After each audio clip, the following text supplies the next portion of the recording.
Hi everybody. This has been a really interesting day, listening to everybody from Ken on right to Layla. It's been fascinating. But I've got to confess, I was listening to various speakers talking about PEPFAR and Gates and Clinton, and I'm thinking, what am I doing here? Because we're not looking for millions of bucks to do anything. We work directly in communities in 12 countries on a very, very grassroots level, in the communities themselves, coffee-growing communities, creating cooperatives, working with those cooperatives to achieve the social, ecological, and economic goals that they set for themselves. That's a very different model, and I'm not criticizing this, I'm saying it's a very different model from what happens in the hallowed halls of the Clinton Foundation. Okay, so I'm not here to talk about that world, and God bless you getting money out of them. I'm here to talk about the client world, what happens at the source. Because ultimately, at the end of the day, isn't that what we're here for? Are we really here for the offices of the Clinton Foundation, or are we here for the folks on the ground that we're working with? And that's where my heart has been as a lawyer, as an indigenous rights activist, as a community organizer for coming on 40 years. And that's where I stake my claim. Okay, I want to talk about a question, and this is really appropriate for PEPFAR and Gates too. So we know that over the last 30 years or so, well over $1 trillion has been spent in development aid alone, not military, development aid alone from the United States. So the question is, has that $1 trillion reduced poverty that dramatically around the world? Has that $1 trillion gotten kids educated in the host countries? Has that $1 trillion really allowed the Millennium Development Goals to be met anywhere? No. Once again, there are great organizations doing great work, but I'm looking at a bigger picture. What's going on here? Why isn't that happening? It's not for lack of well-intentioned people. It's not for lack of money, but something's going on. So what I want to share with you today, as folks who are largely going to be out in the field directly, or have organizations already in the field, or are working in Washington or Boston funding organizations in the field, I want to talk about some of the things that inhibit us from realizing our goals of making the world a better place through our good works. Now, let's see where we are. Okay. Got change. Okay. The first question is, what's the point of all this stuff? What is change? What are we looking to accomplish? Are we looking, as a social enterprise, for example, are we looking to sell more fair trade coffee? Are we looking to produce 1,000 glasses a day? Are we looking to pump 500 nets into the, malaria nets into the world every day? What's the goal? And to me, the goal is social change. It's ultimately social change. It's not charity, because charity, which is a positive thing and every major religion requires us to do charitable works, but charity is not change. Charity is not change. Charity is, at its best, hoping to make people's situations better, but it's not changing the underlying dynamics of underdevelopment that continue to keep people in poverty situations around the world and continue to keep people heir to the kind of diseases we're all talking about, the kind of situations we're all talking about, the kind of lack of resources we're all talking about. That's what needs to be changed. And how we approach our work in development, no matter what area of development you're in, how we approach our work in development determines whether we're change agents or charitable agents. And there's nothing wrong with being charitable, but to me, a higher good is really seeking to bring change. So, got change.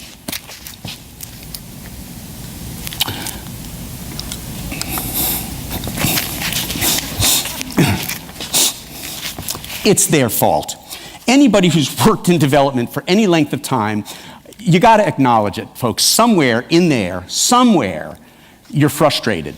Somewhere in there, you're saying, you know what? They're corrupt. I'm just going to use a generic they, okay? They're corrupt. They're not showing up. They don't do the work. The stuff disappeared. So That's a very interesting comment. Are those things true? Maybe incidentally they are. But is that why things don't work? Maybe. Maybe it's a piece of the puzzle. But let's explore it a little more deeply. Why do we say it's their fault? Why do we look at what goes on in our development work and say, you know, we brought in the resources, we did all this stuff, and it didn't work. In part, at least, it's their fault. Well, part of that is, and we know this, is the chronic underdevelopment in source villages. Anybody who's worked in any of the places you're talking about understands we don't have sufficient electricity, if we have it at all. Most of the villages I work in don't. We don't have running water or clean water. We don't have access to education. We don't have good infrastructure. We've got a great product here, but we can't get it to the markets because the roads are bad, because it's dangerous. We don't have money for gasoline, whatever. Forming cooperatives. We try to form cooperatives and people don't show up. They live too far away. We have a great cervical cancer program, but the woman comes and gets analyzed, again goes back to her village, and she's not going to come back for 2 months because it's far away. She's scared. There's something inherently wrong with this. It's their fault. They live too far away. They won't show up. They won't come back. So these are problematic. War, conflict, social or individual trauma from past conflict, which we deal with a lot in the coffee villages around the world, political and cultural systems of control, hierarchy, corruption, or gender domination in decision-making that prevent people from really participating. Any of these things, any combination of these things, inhibit our ability to perform the work that we want to do and inhibit the ability of people to participate effectively. And to me, again, change is ultimately the issue, and change is not at the top, although regimes topple. Change starts and flourishes at the bottom. Until people come to stop seeing themselves as victims or passive recipients of your largesse, our largesse, that's not change, that's charity, right? Our goal is to have those people we're working with come to understand that they're truly agents that have a say and can, in fact, be in charge of their own destiny. Great program Aline's talking about on the local level, bringing folks in, they're the decision makers. That's a really good model. So what's interesting about these dynamics is oftentimes, and there's a lot of interesting social science going on around this right now, is that people behavior problems that we come to see, such as not showing up, not revealing problems, saying yes when they meant no, not wanting to disappoint, these kind of things can really erode our efforts. And so you say, well, why are these people acting like that? But it's very interesting that I've been reading a lot of research lately that post-trauma often reveals itself in people with these kind of behaviors. Isn't that fascinating? The desire to please, which sounds like he lied to me. Not showing up, which sounds like they're not really interested. These kind of behaviors aren't necessarily that people don't want to participate or that the program isn't good. They may be trauma related or culturally related. I know I've worked a lot in the past in Kenya, and people have I'm sorry, this might sound awful, but a lot of people have a lot of problem trusting people. The government's not trustworthy, they're corrupt as hell, everybody knows that. But that's gone on for so long that it's crept down into the behaviors of people on the village level. A lot of the villages I've worked in, trying to create cooperatives, create trust, it's very difficult because people don't trust. They don't trust outsiders. They're not too keen on trusting other people, certainly not people of a different ethnic group. But even within their own village, trust can become an issue. And you can't say, oh, that's not true, you're projecting. If you've had the experience, you know it's true, but there are reasons for it. And that's very important to recognize. It's not them, there's reasons for it. And the reason I say this stuff is in part to arm you so that when you go into this work or continue this work, you can have open eyes and say, whoa, okay, I'm dealing with these issues.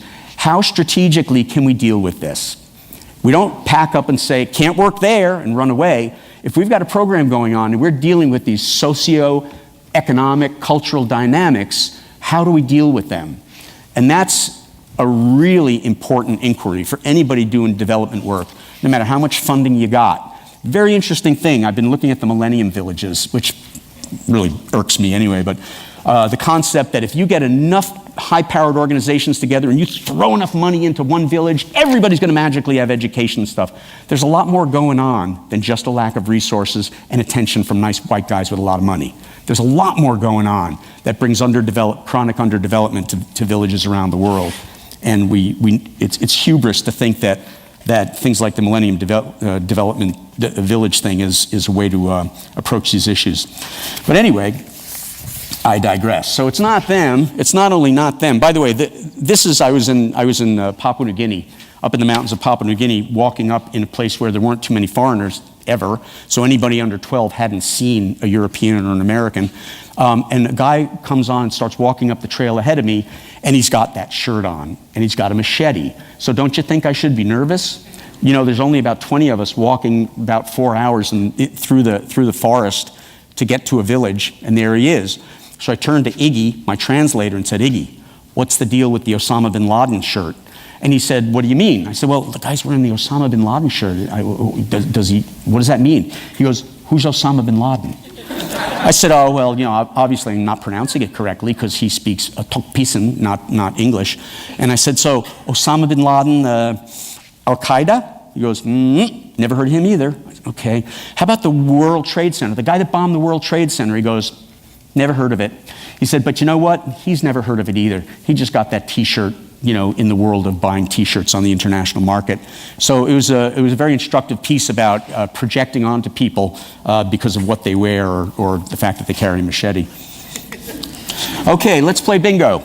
So I'm sure all of you have heard of what a bingo is, right? Bingo's a big international NGO.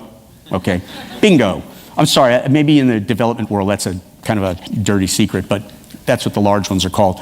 So one of the questions, and it's come up a lot here, is how do I, on the local level, interact with the large funding organizations or the large development organizations? And there's nothing wrong with it, certainly. They've got money, resources, and connections. But I just want to share with you some of the issues that have come up around dealing with bingos out in the field that I've seen over so many years or I've heard of from other people. The first is turf, plain and simply. I remember my first visit to Guatemala in 1988 with Coffee Kids, this organization, the first development organization, Coffee, that I co-created. And I was out there looking to model some development programs in these this village actually, San Pedro.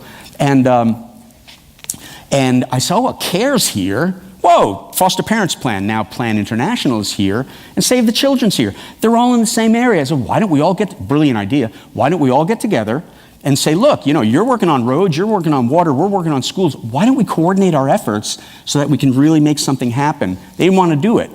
Why? I thought that's ridiculous. We're all here to do the same thing for good stuff. Because there's underlying dynamics that bingos have to deal with, that any NGO has to deal with, that you have to recognize and factor into what you're going to do.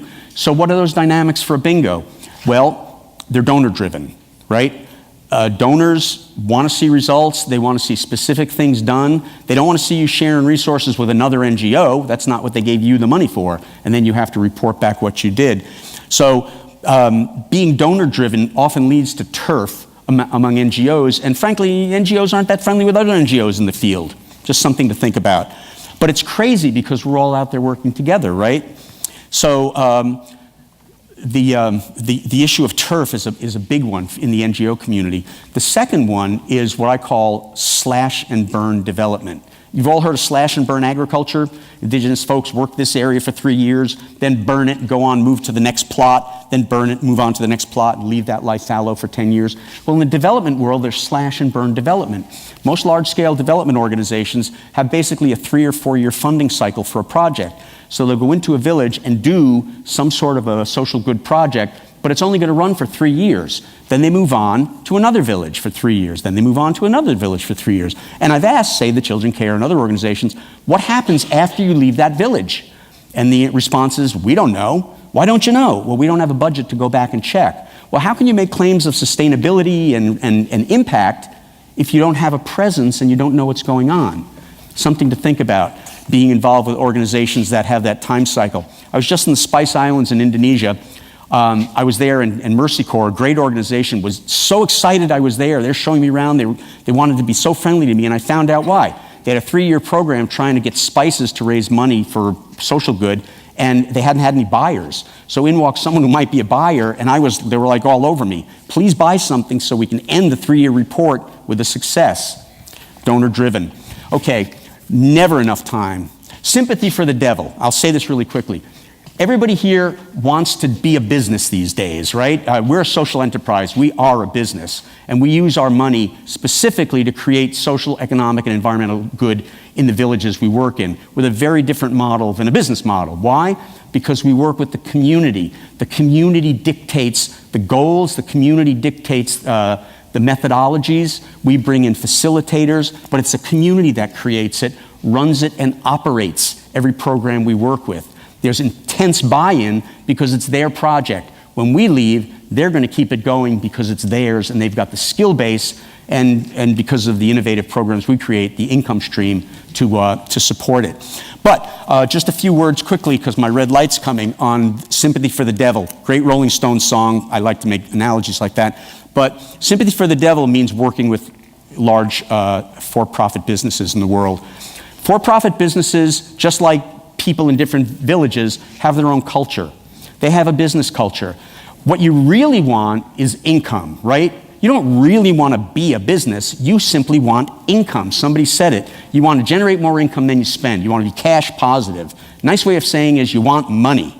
Everybody here has said it today. We want money. How do we get more money?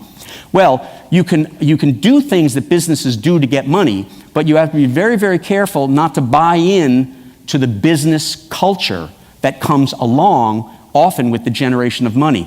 That's why we're considered so weird in the coffee industry and why we keep winning awards is because we are a business, an efficient, profitable business, but we use our money to create social change instead of getting bigger, to go bigger, or to buy out other companies. Not interested in that. But there are a lot of dynamics in the business model that you don't want to emulate, okay? Such as growth. Is growth a goal? Is it really what you need? Is scalability so important? Is scalability more important than depth? Is scalability, which is the big Stanford model that everybody seems to be talking about these days, is scalability so important that you'd rather get big than make sure that what you're doing really deeply impacts a community? I say no, but then again, I'm in a minority. So I've run out of time, but we're going to be talking about some of these issues again in the question and answer session.